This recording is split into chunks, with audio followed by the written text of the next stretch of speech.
we go. I think this is working. I'm just going to finish taping this piece of paper. I just did this demo and I'm going to do it again because we had some technical difficulties that kept me from having any sound. So that's okay because that means this next demo is just going to be even better. What I was demonstrating is the difference between working wet and wet and working wet on dry. And when I'm painting, I don't very often think about these techniques in terms of their names. I don't think, oh, now I'm going to work wet on dry. I just try to choose the technique that works the best for what I'm trying to do. And I'll just put a line down the center of my paper here. This is Arches watercolor paper. It's I think a 300-pound cold press. And we're going to get started by just saturating this side of the paper with water in the area we want to have sky so that we can work wet on wet. So wetting down the paper, when you're working wet and wet, feel free to use a large flat brush. This is just a Princeton 4950, which is the model number, I think, and the size is number 16 round. I like a nice big round synthetic brush.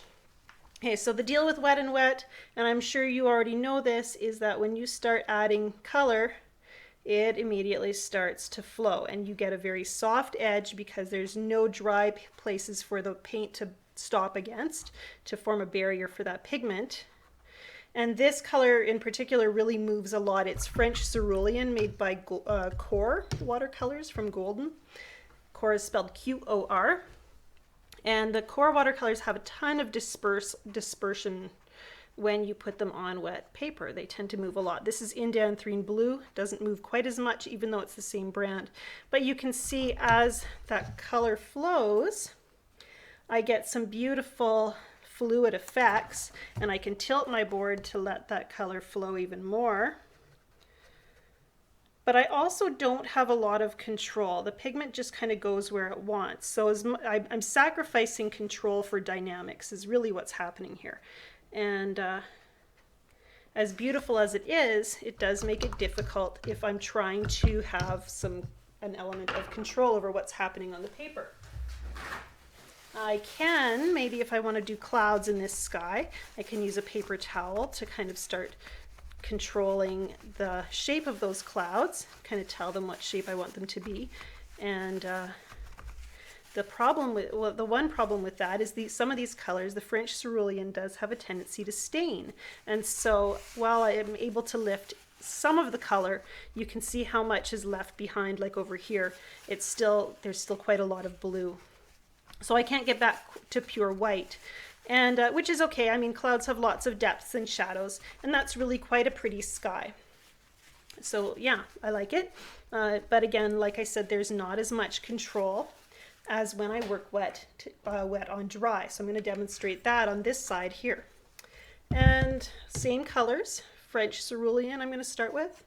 And I'm just going to start to paint, imagining some large clouds on my painting surface. I'm using lots of water. You can see how juicy my brush is when I put those pigments down because I don't want things to dry right away.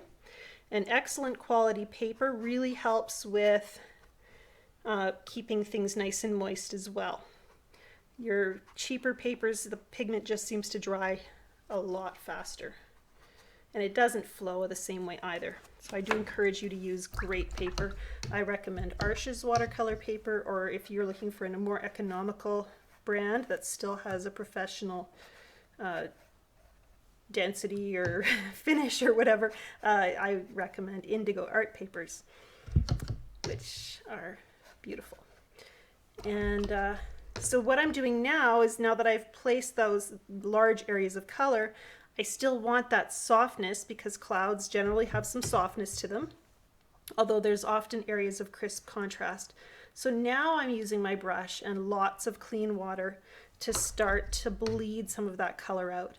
But the difference here between wet on wet is that I'm telling the color where to bleed. It can't just bleed willy-nilly.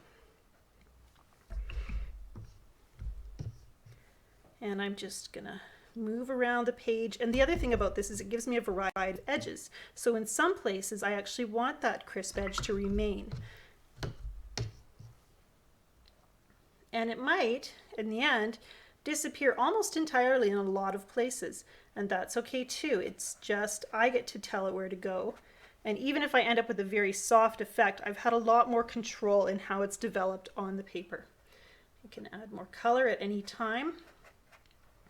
And as long as the color is very shiny and moist and fluid, I can keep adding color using a light touch, of course, so I don't get a scrubbed look. And just dotting fresh colors in and letting them mingle. The more moisture that's on the paper, the more those colors will blend together and create those interesting effects.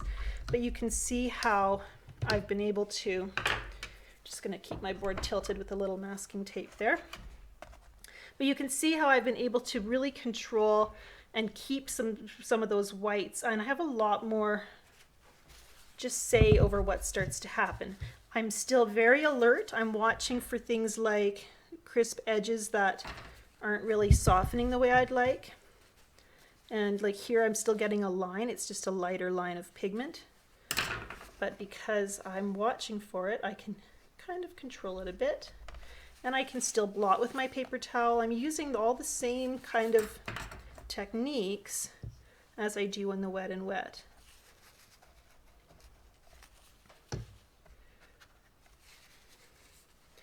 And I've gone into water there. And one of the reasons too that that I like to wait before filling my whole paper with color or with water is that this area is starting to dry a little bit. So any color I put here now is going to be less fluid than it would have been if I dotted it in early on.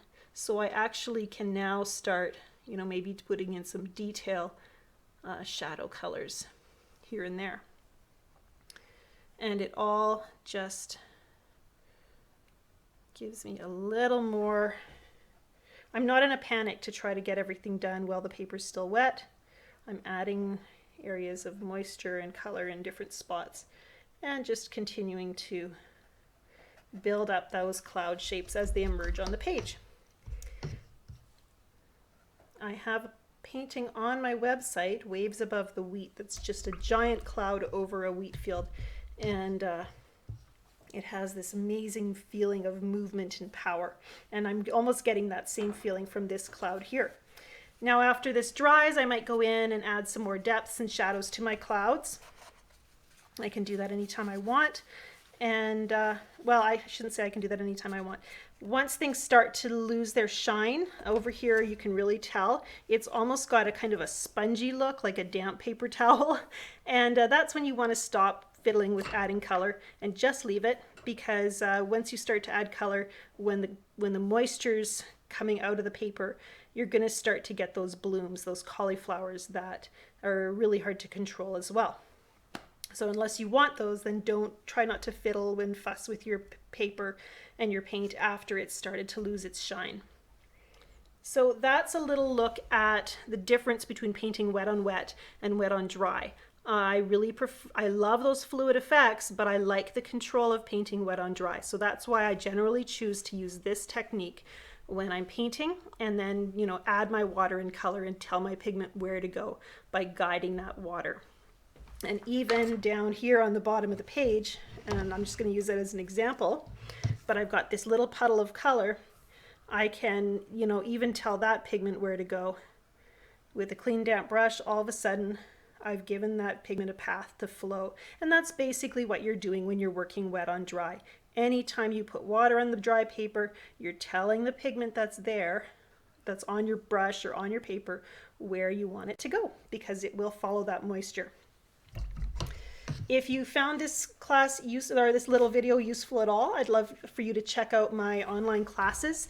I have 8 different courses at learn.angelafair.com, including a free course. Next time I do a live broadcast, now that I know I can make it work, I will schedule it, send out an email and schedule it. So if you are on my mailing list, and that you can sign up for at angelafair.com, then you'll be sure to be notified the date and time of my next live broadcast. And of course, the recordings are always up on my YouTube channel. My YouTube handle is Angel Fair. And hopefully you enjoyed this video. I do also have supply lists and lots of information on my YouTube channel and on my website. So thanks for watching. Have a great day.